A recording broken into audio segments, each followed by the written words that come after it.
아합이 있습니다. 아합에 대한 말씀이 어제 묵상 제목이 여러분 아시죠? 먼저 여호와께 물으소서. 여러분 어제 묵상 제목을 한번 봐보세요. 먼저 여호와께 물으소서. 그리고 오늘 제목이 뭐이죠? 옆에 보니까 뭐라고 나와 있죠? 여호와의 말씀을 들으소서. 이 말씀 뭐죠? 아합은요 묻지도 않고 듣지도 않았던 사람이라는 거예요. 근데 여러분이 좀 의아하겠지만 아합은요 제3자의 눈으로 볼 때는요 정치를 잘했어요. 그 나름대로 국가도 왕성해졌어요. 힘도 길렀어요. 그런데 여호와 보시기에 악했다 그랬습니다. 중요한 건 하나님 보시기에잖아요. 뭐 이 땅에서 20, 30년 동안 잘 살아봤자 뭐예요? 구원의 문이 없고 그가 정말 지옥 간다면 잘 산 건 아니잖아요. 그러니까 성경에서 보는 하나님 보시기에, 여호와 보시기에, 그런데 그는 나름 최선은 다했지만은 하나님께 묻지도 않고 듣지도 않는 인생을 살았어요. 이런 인생을 가리켜서 불통의 인생이라고 합니다. 자기 똑똑함 속에 파묻혀 있는 거예요. 하나님 아버지라 부르지만 그 아버지를 사용해 보지 않는 거예요. 써보지 않는 거예요. 저 멀리 계신 그냥 마음속에 늘 그냥 생각은 있지만은 별로 하나님은 추상적인 하나님. 여러분에게 하나님은 어떤 하나님이세요? 여러분에게 제가 2주 동안 여러분 아합의 악행 때문에 좀 어려울 거라는 말씀을 드렸어요. 그런데 어떤 분은 제대로 제 마음이 제가 여러분에게 어떤 얘기를 하는지를 알으신 분이 있을 거예요. 오히려 이 말씀은 여호와의 기회 주심이에요. 아합에게 바로 하나님의 기회 주심. 이것이 이 아합의 일생을 계속 가는 거예요.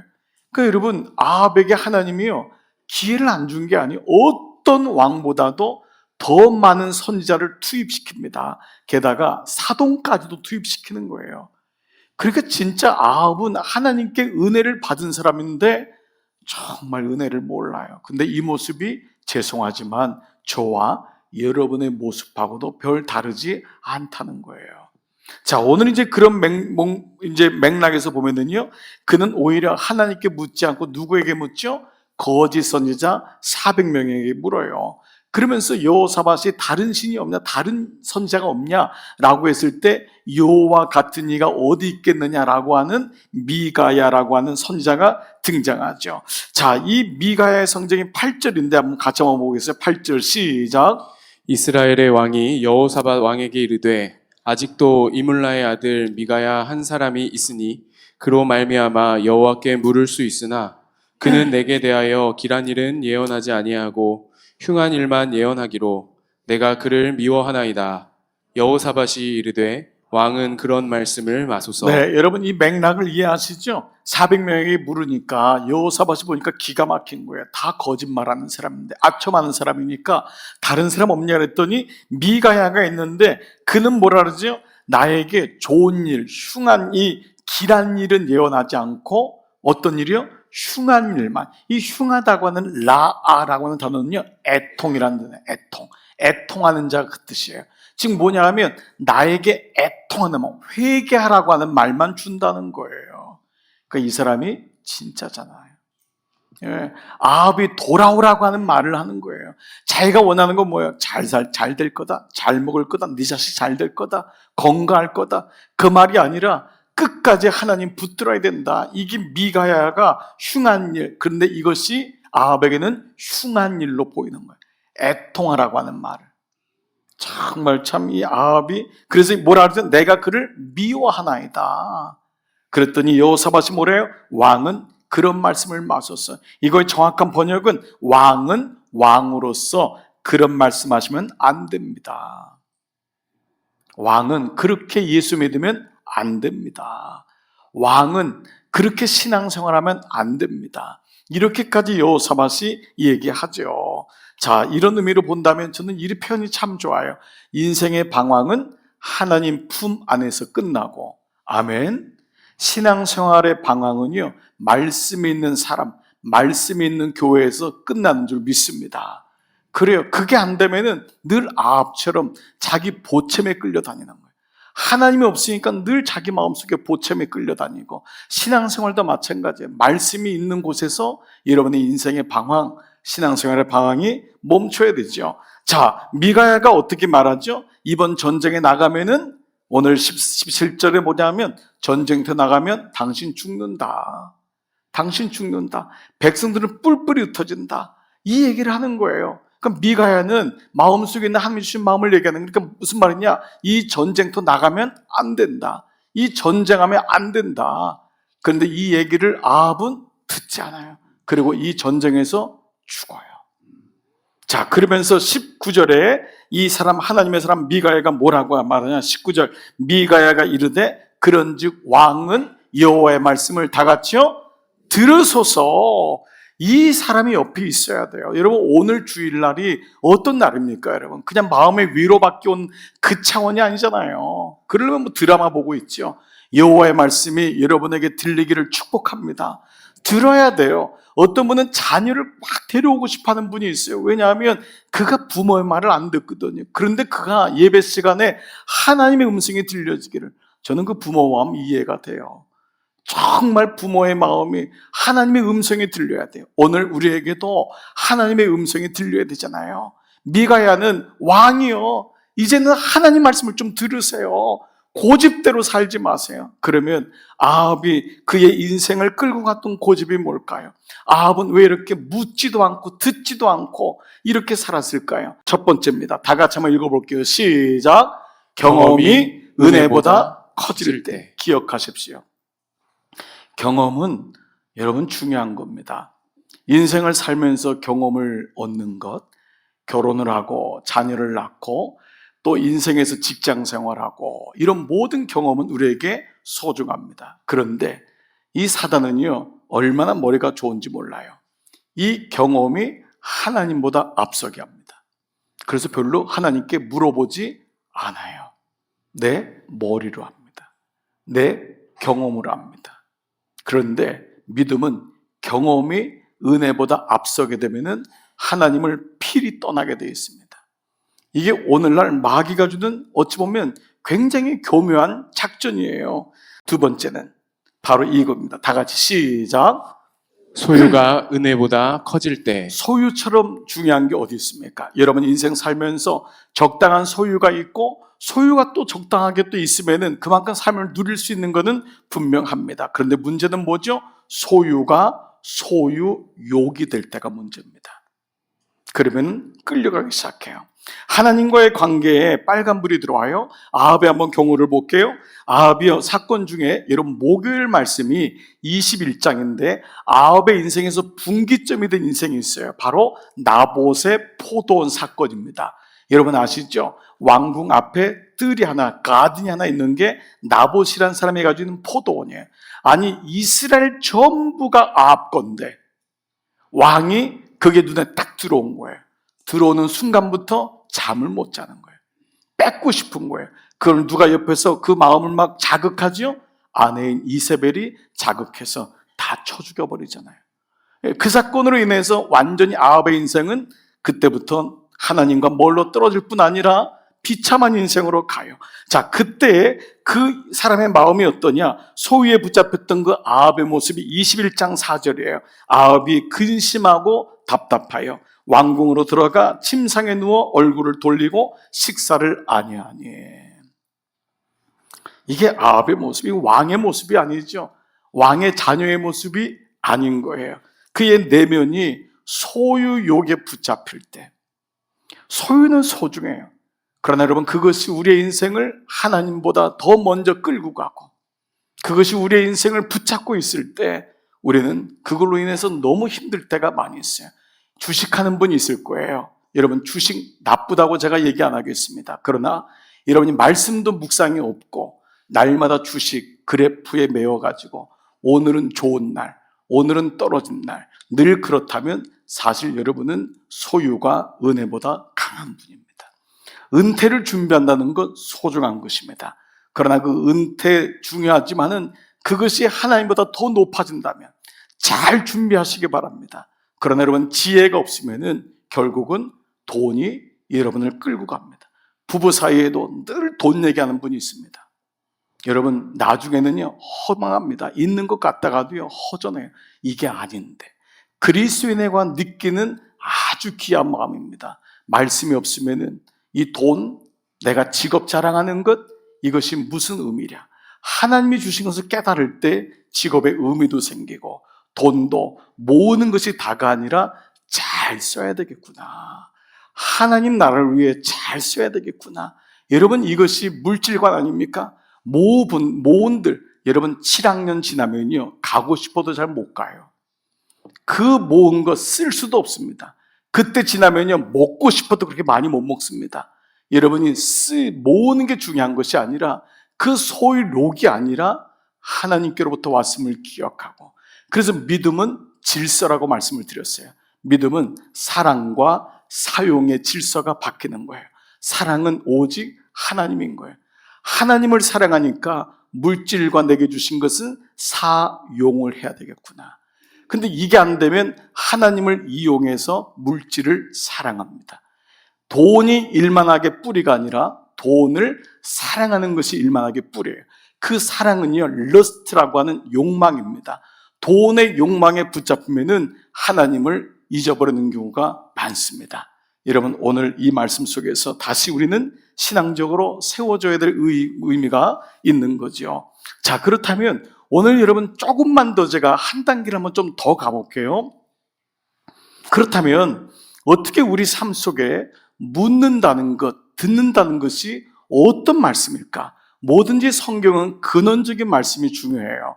그러면 하나님이 묻는 것에 대해서 어떠한 말씀을 주셨길래 이 묻지 않아서 멸망하고 묻지 않아서 죽을까? 이것은 우리가 출애굽했을 때 하나님이 성막, 오늘날의 성전을 만드시고 상징적으로 보여준 모든 말씀 가운데 그 원리가 있어요. 예를 들면은 출애굽의 원리가 바로 여러분 문설주에다가 예수의 피, 어린 양의 피를 바른 것이 구원의 상징이 되는 것처럼 출애굽기에 나온 말씀 가운데 이 묻는 말씀에 대한 아주 중요한 답이 있습니다. 그것이 바로 출애굽기 28장 30절에 나오는 우림과 둠밈이라고 하는 단어예요.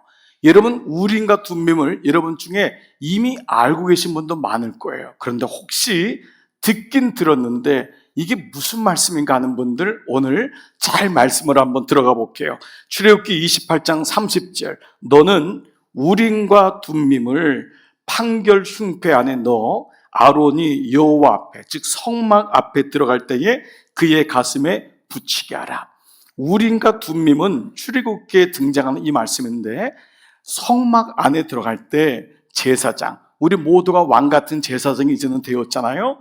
그 당시에 하나님께 예배드리는 제사장이 가슴에다가 흉패를 붙여요. 근데 이 흉패가 어떤 모양이냐면 이런 모양이에요.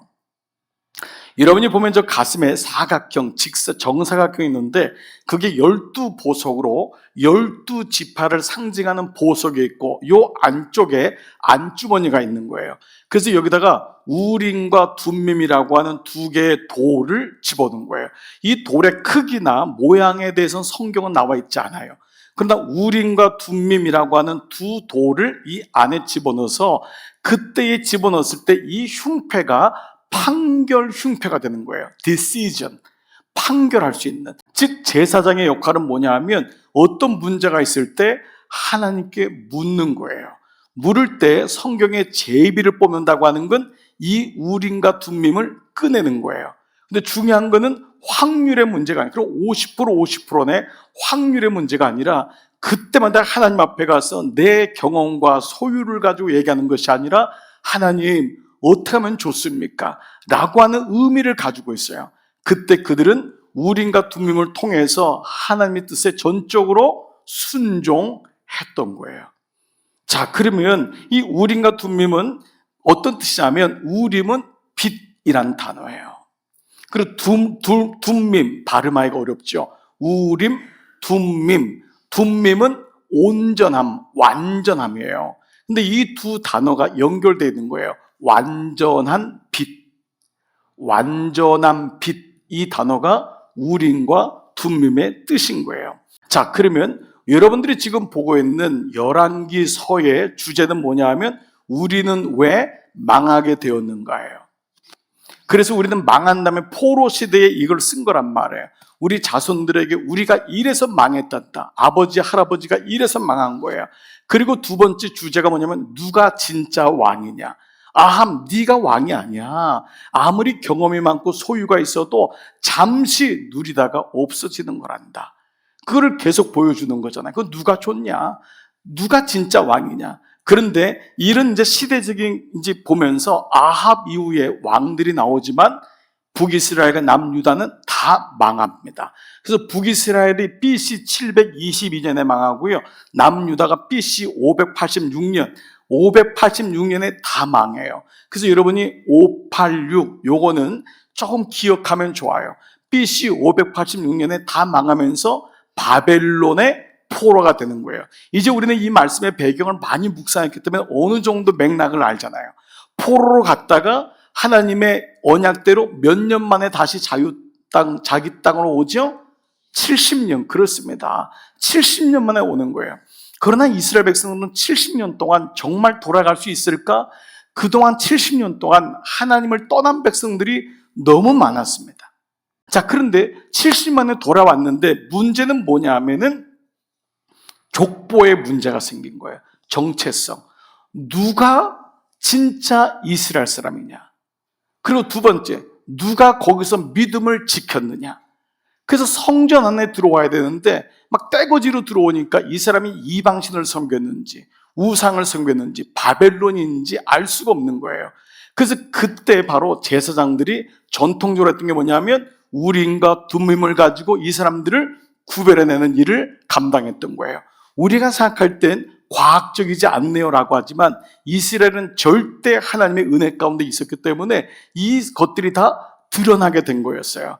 자, 그 사건이 이제 에스라 2장 1절인데요. 제가 잠깐 그 구절 볼게요. 옛적에 바벨론 왕 느부갓네살에게 사로잡혀 바벨론으로 갔던 자들의 자손 중에서 이해되시죠? 노임을 받고 예루살렘과 유다의 도로 돌아와 각각 자기 성읍으로 돌아간 자가 있는 거예요. 이름이 쭉 나와요. 함께 나온 이스라엘 명수가 백성의 명수가 이러한데 멜델라와 델하르사 그룹과 아단의 인멜에서 올라온 자가 있으나 보세요. 다 같이요. 그들의 조상의 가문과 선조가 이스라엘에 속하였는지 밝힐 수 없었더라. 70년 동안 족보가 없어진 거예요. 이 사람이 진짜 예수 믿는 사람인지 하나님을 아는 사람인지 모르게 된 거예요. 그럴 때 우림과 둠밈을 가진 제사장이 있어야지만 이 사람들을 판결하는 거잖아요. 들어올 수 있다 없다가 판결되는데, 그런데 이 제사장마저도 나라가 타락하고 망하니까 없어진 거예요. 그게 바로 중간사잖아요. 제사장마저도 없어지는 그런 변질사를 겪게 된 거예요. 물론 중간사는 이제 말라기와 예수님 그 사이에 있는 거지만 그러한 암흑기가 70년 동안 이루어진 거예요. 그래서 에스라 2장 62절 이 사람들은 계보 중에서 자기 이름을 찾아도 얻지 못하므로 그들을 부정하게 여겨 제사장의 직분을 행하지 못하게 함. 내가 제사장입니다 라고 했는데 알고 봤더니 이거 아닌 것 같은 거예요. 그래서 제사장직을 하지 못하게 한 거예요. 그랬을 때 2장 63절에 아주 중요한 메시지가 나와요. 방백이, 이건 누구냐 하면 왕이, 유대의 총독이 에스라가, 느헤미야가 그들에게 명령하여 우림과 둠밈을 가진 제사장이 일어나기 전에는 지성물을 먹지 말라, 지성물 못 먹는다라고 하였던 거예요. 이 말씀이 느헤미야 때도 똑같은 시대잖아요. 느헤미야 7장 65절 총독이 그들에게 명령하여 우림과 둠밈을 가진 제사장이 일어나기 전에는 지성물을 먹지 말라 하였느니라. 자, 제가 말씀을 한번 잘 마무리해 볼게요. 이 말씀은요, 먼저 제사장과 성전의 회복에 대한 메시지가 1차적으로 있어요. 빨리 성전을 회복해서 빨리 온전한 제사장을 세워서 그래서 그들을 구별하게 한다라고 하는 하나님의 메시지가 이 안에 있어요. 그러나 동시에 이 말은 우림과 둠밈을 가진 제사장이 일어나기 전에는 구속물, 이 지성물을 먹지 못한다. 하나님의 자녀가 이 지성물은 뭐예요? 거기서 제사를 드린 것을 먹는 사람은 하나님의 백성만이 먹을 수 있잖아요. 즉 우림과 둠밈을 가진 완전한 제사장이 일어나기 전까지는 하나님의 자녀가 될 수 없다라고 하는 메시지와 일맥상통한 거예요. 자, 무슨 말이죠? 우리가 영적인 바벨론에 살면서 우리를 아시는 분이 누구냐면 영원한 온전한 완전한 빛을 가지고 계신 예수 그리스도, 제사장에 의해서만 모든 구원이 결정된다라는 거예요. 우리의 인생의 경험으로 구원받는 거 아니고 우리 인생의 소유로 구원받는 게 아니에요. 우린 다 경험이 있는 사람을 부러워하고 소유가 많은 사람을 부러워하지만 그 시간이 때에 차서 그들이 바벨론의 생활을 끝나고 예루살렘에 들어올 수 있는 사람은 우림과 둠밈을 가진 제사장에 의해서만이 가능할 수 있었어요. 그 제사장이 일어설 때 비로소 너희는 지성물, 그 떡과 그 모든 것, 바로 하나님의 은혜를 누리는 자녀가 될 수 있다라고 말씀해요. 지성물은 하나님께 드렸던 제물이었어요. 내 죄를 사해주고, 그리고 화목제물이에요. 이웃과 범죄하고 하나님과 범죄했을 때 그 지성물을 마음껏 먹을 수 있었던 거예요. 그런데 예수님이 당신이 화목제물 되셨어요. 유월절에 어린 양이 되신 거예요. 그래서 제자들에게 뭐라고 말하냐면 요한복음 6장 54절, 내 살을 먹고 내 피를 마시는 자는 영생을 가졌고, 이 얘기를 들었을 때 초대교회에 있었던 사람은 예수 믿는 사람을 성찬식할 때 식인종이라고 생각했어요. 이해를 못했던 거예요. 예수님이 화목제물 되시고 예수님을 위한 구속제물이 되어서 그분이 내 살을 먹고 내 피를 먹어야지만 너희가 영생을 얻는다. 내가 바로 우림과 둠밈을 가진 제사장이고 이로 인하여 너희가 지성물을 먹는 하나님의 자녀가 되었다는 것을 말씀하는 이 말씀이에요. 성경은 오직 예수 그리스도만을 얘기하고 있어요. 이것이 성경이에요. 오늘 왜 아합이 묻지도 않고 듣지도 못했을까요? 그 안에 경험과 소유가 너무 강했어요. 오늘 우리에게 한번 적용해 봤으면 좋겠어요. 내 안에 누가 계십니까? 바로 영원한 빛 대신 예수 그리스도. 오늘 이 고백이 오늘 말씀을 통해서 우리에게 비춰지고 있는 것입니다. 요한복음 1장에 태초에 말씀이 계시니라. 근데 그 말씀이 육신이 되어 우리 가운데 거하시매, 예수님의 말씀으로 우리 가운데 거하시기 때문에 오늘 아합의 말씀을 통해 말씀을 묵상하고 읽으면서 우리는 결국은 우림과 둠밈의 사건까지도 추적할 수 있었습니다. 사랑하는 여러분, 예수 그리스도만이 영원한 온전한 완전한 빛이 되심을 믿습니까? 그분이 우리 안에 영원한 빛이십니다. 어둠을 밝히시는 분이십니다. 그분이 바로 빛이고 말씀입니다. 이것을 알았던 다윗은 시편 119편 105절, 주의 말씀은 내 발의 등이요 내 길의 빛입니다. 등과 빛이란 의미가 바로 우림과 둠밈의 뜻입니다. 그분이 나에게 등불이 되고 그분이 나에게 빛이 되신다. 하나님 말씀만이, 그 말씀은 바로 예수 그리스도를 말씀하고 있습니다. 여러분 안에 예수님이 계십니다. 그 예수님을 홀로 놔두지 마십시오. 예수님이라면 어떻게 하셨을까? 예수님 어떻게 하면 좋지요? 내가 어떻게 하면 이 아이를 양육할 수 있나요? 이럴 때는 어떻게 하면 좋지요? 저 너무 몸이 아파요. 예수님 어떻게 하면 좋지요? 그때마다 영원한 온전한 빛이 되신 예수님이 여러분에게 말을 걸어오실 것입니다. 말씀하실 것입니다. 그것이 바로 예수님과의 동행입니다. 이번 한 주간 여러분 안에 있는 예수님을 홀로 놔두지 마십시오. 그분은 추상적인 분이 아닙니다. 날마다 주님과 교제하고 동행하시며 함께 가시는 이번 한 주 되시기를 주의 이름으로 축복합니다.